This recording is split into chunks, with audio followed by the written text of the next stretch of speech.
Class 12 का chapter 3 matrices start कर रहे हैं। एनसीईआरटी का इंट्रोडक्शन करेंगे। तो हम पहले देखते हैं मैट्रिसेस का मतलब क्या होता है, मैट्रिसेस हम किसे कहते हैं।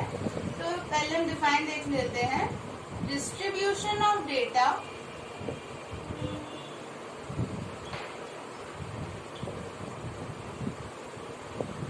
Numeric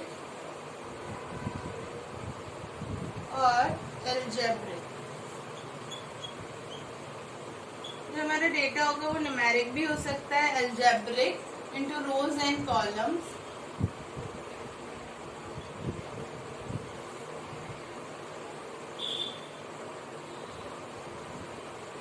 is known as matrices.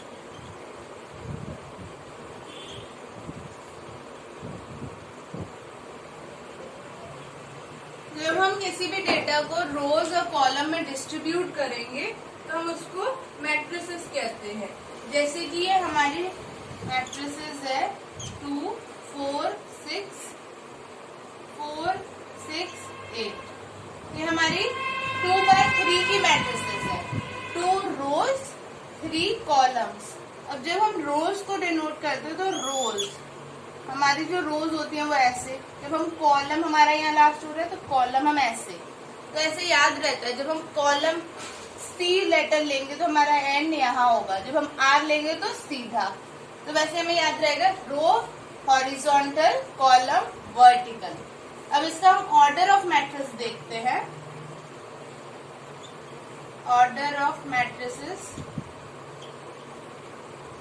इसका ऑर्डर होगा आर इंटू सी। तो रोज इंटू कॉलम को हम मैट्रिसेस कहते हैं। इसको आर इंटू सी लिखते हैं, बोलते हैं रो बाय कॉलम। ओके, इसको हम बोलते हैं रो बाय कॉलम और लिखते हैं आर इंटू सी। ठीक है, अब इसका हम जनरल एलिमेंट देखेंगे। तो इसका हम जनरल एलिमेंट होता है हमारा AIJ। इसको हम लिखते हैं जनरल एलिमेंट ऑफ मैट्रिसेस।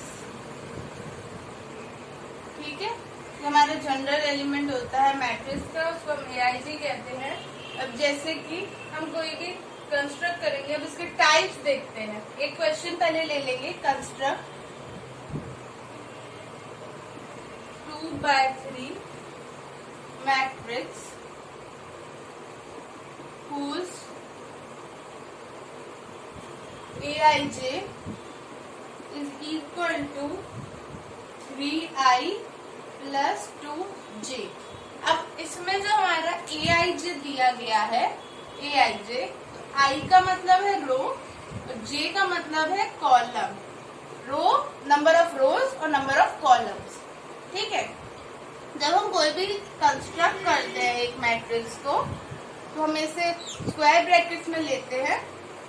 तो ये A11 हो जाएगा हमारा position, A12, A13, A21, A22, A23, A31, A32, A33। Okay, ये हमारे जैसे हम मैट्रिक्स हम किसको कहते हैं, जब distribution of data into rows and columns. तो जब हमारी चीजें रो और कॉलम में डिस्ट्रीब्यूट होती हैं, जैसे हमारी जो क्लासरूम होती है स्कूल की, वो हमारी रोज में होती है और कॉलम्स में डिस्ट्रीब्यूट होती है। वैसे हमारी जो थिएटर की सीट्स होती है वो भी ऐसे अरेंज होती है। अब वो अलग है। अब इसमें हम जैसे होता है ना, हम इसको A11 नहीं बोलेंगे, A11 पोजीशन बोलेंगे। A11 पोजीशन नहीं होती, A12 नहीं, A12 पोजीशन बोलेंगे। ठीक है, जिसे हम क्लास से किसी बच्चे को बुलाना चाहते हो तो हम ये बोलेंगे ना, सेकंड रो के लेफ्ट साइड वाले बच्चे को ले आओ या राइट साइड वाले बच्चे को ले आओ। तो वैसे सेकंड रो के सेकंड बेंच के फर्स्ट स्टूडेंट को लेके आओ। तो वैसे ही ये अरेंज्ड है। तो हम इसकी टेबल बना लेते हैं इसके लिए। तो हम I की जगह रखेंगे 1, मतलब ये I ये फर्स्ट एलिमेंट हो जाएगा, J हमारा सेकेंड। तो ऐसे ही हम लिखेंगे 3 1 प्लस 2 1, तो 3 प्लस 2 5 आएगा। फिर ए की जगह आई की जगह 1 तो 3 प्लस जे की जगह 2 4 तो ये हमारा 7 आ जाएगा। ठीक है, आई की जगह 1 तो 3 प्लस 3 2 6 9 आ जाएगा। ऐसे ही 6 प्लस 2 8, फिर 6 प्लस 4 10, 6 प्लस 6 12। ओके, ये डिफरेंस भी दिख रहा होगा 5 में 7 में, फिर 7 से 9 ऑड नंबर्स है। ऐसे 8 प्लस 2 10 प्लस 2 12, तो ये आगे के डिजिट्स हम ऐसे भी देख सकते हैं। 9 प्लस 2 11, तो ये हमारा 13 हो जाएगा। देखो पहले 3 3 से 9 प्लस 4 13, फिर 3 3 से 9 प्लस 6 15। ये हमारे ऐसी टेबल बन जाती है। तो हमने ये 2/3 3/3 की टेबल ऐसे कंस्ट्रक्ट कर सकते हैं। ये हमारी 3/3 की टेबल कंस्ट्रक्ट हो गई इस फंक्शन से। ऐसे हम 2/2 की भी कर सकते थे। अब इसके आगे हम इसके टाइप्स ऑफ मैट्रिसेस देखते हैं क्या होते हैं।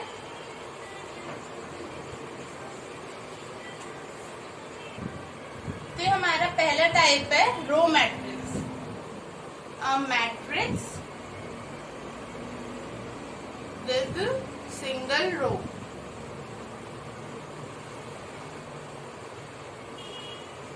ओके, जैसे कि हमारा एग्जांपल हो जाएगा 1 0 1।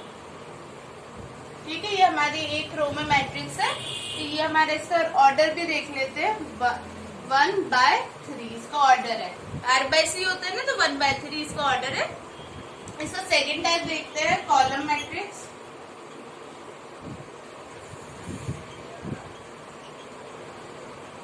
कॉलम मैट्रिक्स होता है अ मैट्रिक्स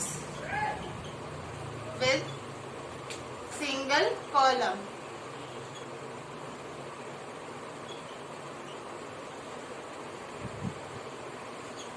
वन 0 1, एक कॉलम है तो ये 3/1 का ऑर्डर हो जाएगा। इसका मतलब है, और एक और एक्सेप्शन है, जैसे ये 1 लिया एक में, तो ये तो रो मैट्रिक्स भी हो जाएगा और कॉलम मैट्रिक्स भी हो जाएगा। मैंने क्या बोला, a matrix with single row, तो सिंगल रो ही तो है। मैट्रिक्स विद सिंगल कॉलम, ये सिंगल कॉलम है। वैसे इसे बोलते नहीं है, बट हाँ जनरली ये तो होगा ना इसका एग्जाम्पल।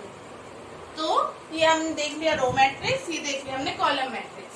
इसका थर्ड होता है स्क्वायर मैट्रिक्स। स्क्वायर मैट्रिक्स,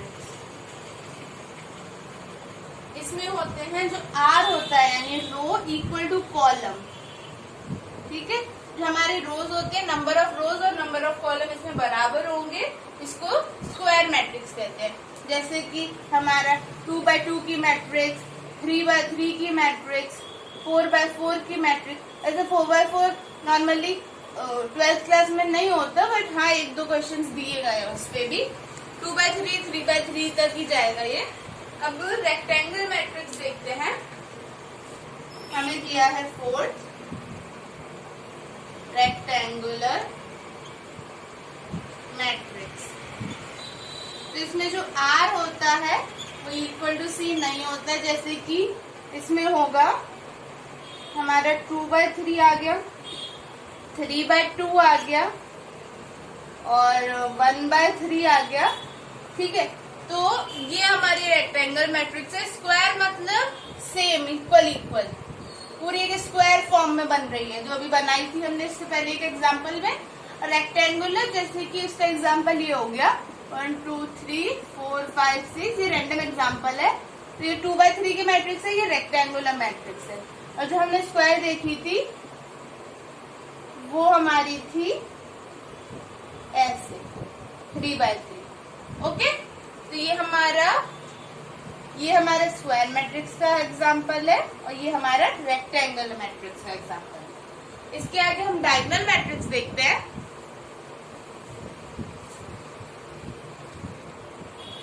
तो हमारे डायगोनल मैट्रिक्स में हम देखते हैं 3 4 6 2 5 8 और 1 3 9। ओके, 2 5 8 और 1 3 9। तो ये जो हमारा होता है ये होता है हमारा leading diagonal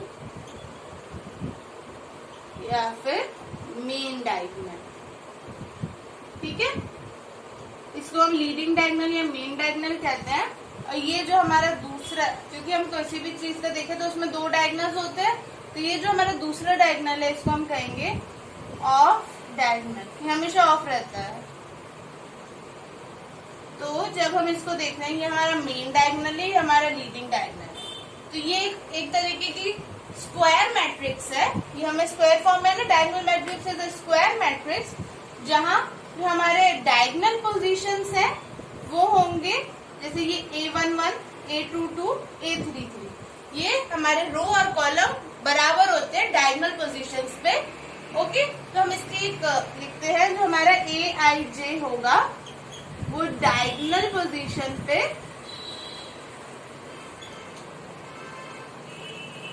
I is equal to J होगा। इसको इम्पोर्टेंट मार्क कर लेना। जो हमारे AIJ होता है, I इक्वल टू J होता है डायगोनल पोजीशंस पे, और ऑफ डायगोनल पे डिफरेंट। ओके, इसके आगे हम हम जैसे ये है, हम इसको लिख सकते हैं जो हमारे, ये तो हमने एक एग्जांपल ले लिया कि लीडिंग डायगोनल है, बट जनरली जो हमारा डायग के लिए लेते हैं, जो हमारे डायग फंक्शन, डायग मैट्रिक्स होती है, जो हमारे डायगोनल एलिमेंट होते हैं वो नॉन जीरो यानी जीरो नहीं होते, और बाकी सारे जो नॉन डायगोनल प्लेसेस होती है वो जीरो होती है। तो इसको हम ऐसे भी लिख सकते हैं। जैसे दूसरा एग्जांपल लेते हैं 1 4 7 0 0 0 0 0 0। तो इसको हम ऐसे भी लिख सकते हैं डायग 1 4 7। इसको ऐसे भी लिखा जाता है स्क्वायर ब्रैकेट आई। ठीक है, ये हमारा डायग 1 4 7 को भी हम ऐसे भी लिख सकते हैं जिसमें डायगोनल प्लेसेस नॉन जीरो और नॉन डायगोनल प्लेसेस जीरो होती हैं, उसको हम कह सकते हैं डायगोनल मैट्रिक्स। इसका मैथमेटिकल फंक्शन भी देख लेते हैं हम कि AIJ वो हमारा नॉन जीरो होगा, it is not equal to zero, जो हमारा I इक्वल टू J हो जाएगा। तो ये हमारी डायगोनल पोजीशन होगी। ठीक है, और नॉन डायगोनल के लिए जब हम देखते हैं तो AIJ is equal to zero और I is not equal to J। ये हमारी हो गई नॉन डायग पोजीशन। ठीक है, ये हमारी नॉन डायगोनल पोजीशन हो गई। अब हम स्केलर मैट्रिक्स देखते हैं। स्केलर मैट्रिक्स क्या होती है, इसका मतलब है ये भी एक स्क्वायर मैट्रिक्स है। हमारा तब से स्क्वायर मैट्रिक्स ही चल रहा है रेक्टेंगुलर के बाद से। जो हमारा डायगोनल मैट्रिक्स थी वो भी स्क्वायर मैट्रिक्स थी, अब ये भी एक स्क्वायर मैट्रिक्स होगी जिसमें जो हमारे डायगोनल एलिमेंट्स होते हैं वो नॉन जीरो होंगे लेकिन इसमें सेम होंगे। तो इसका mathematical function AIJ is equal to K मतलब कोई भी constant, I is equal to J। जहाँ I और J बराबर है वहाँ हमारा ये होगा, और AIJ is equal to zero जहाँ हमारे I non equal to J। तो ये हम लिख सकते हैं। जैसे इसका एग्जाम्पल हम लेंगे 4 4 4 0 0 0 0 0 0। तो ये हमारा, इसको हम ऐसे फॉर्म में नहीं लिख सकते कि डायग 4 4 4, वो स्केलर के लिए नहीं होगा, वो सिर्फ डायगोनल मैट्रिक्स में आता है। इसलिए AIJ K होगा, यानी 4 हमारा ये कांस्टेंट है जहाँ I equal to J, A11 A22 A33, और AIJ 0 होगा जहाँ I equal not equal to J, यानी ये 0 और ये 0 है। अब इसके बाद हम यूनिट मैट्रिक्स देखते हैं। तो हमारे जो यूनिट मैट्रिक्स है इसको आइडेंटिटी मैट्रिक्स भी कहते हैं। इसमें ये क्या होता है, ये भी एक स्क्वायर मैट्रिक्स दी गई है। ये हमारी स्क्वायर मैट्रिक्स है जिसमें डायगोनल एलिमेंट जो हमारे डायगोनल जा रहा है उस पे सारी वैल्यूज 1 होंगी और नॉन डायगोनल प्लेसेस पे 0 होंगी। इसका हम देखते हैं क्या होता है, 1 1 1 0 0 0 0 0 0। ठीक है, ये हमारी 3/3 की हो गई। इसको हम I से डिनोट करते हैं, और इसको I से तो हम डिनोट करते ही है, लेकिन अगर स्पेसिफिकली हम I 3 लिख दें, यानी ये 3x3 की मैट्रिक्स है, तो ये और अच्छी बात हो जाएगी। नहीं भी लिखेंगे तो मान लिया जाएगा कि हाँ जो हमारी मैट्रिक्स दी है वो आपको जो दी होगी वो 3x3 की है, 2x2 की है।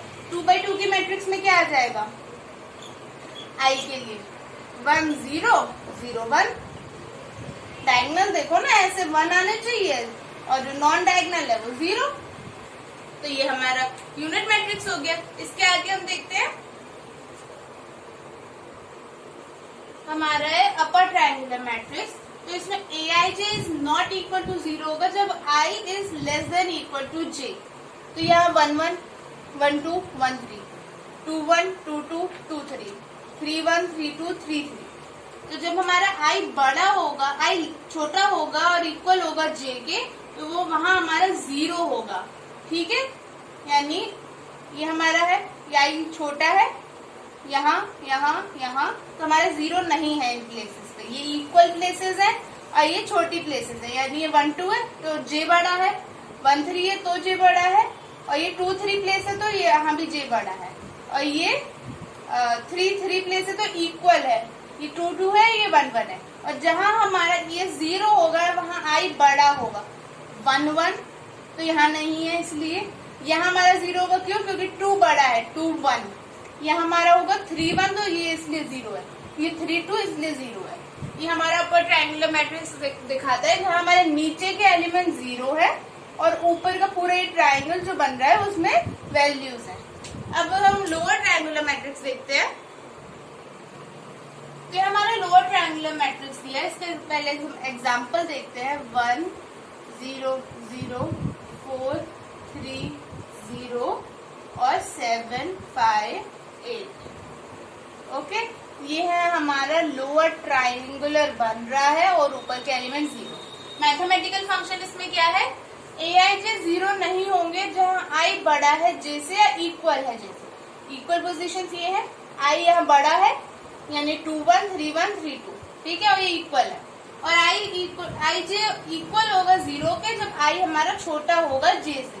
तो यहाँ हमारा छोटा है, ये हमारी 1 2 1 3 और 2 3, इसलिए हमारे 0 हो जाएंगे। तो बस यहाँ अपर ट्रायंगुलर और लोअर ट्रायंगुलर हुआ। अब हम इक्वालिटी ऑफ मैट्रिक्स देखते हैं। इक्वालिटी ऑफ मैट्रिसेस, अभी तक हमने टाइप्स ऑफ मैट्रिसेस कंप्लीट कर लिया है। इक्वालिटी किसको कहते हैं, two matrix are said to be equal if the element at the respective places are same. इसका मतलब है जैसे कि हमने ये ले लिया 1 2 3 4, एक नॉर्मल 2x2 की मैट्रिक्स ली। अब ये बताओ 1 3 2 4, क्या ये दोनों इक्वल है? नहीं। क्यों? क्योंकि 1 तो 1 की जगह है, 2 की जगह नहीं है, 3 अपनी जगह नहीं है, 4 अपनी जगह है।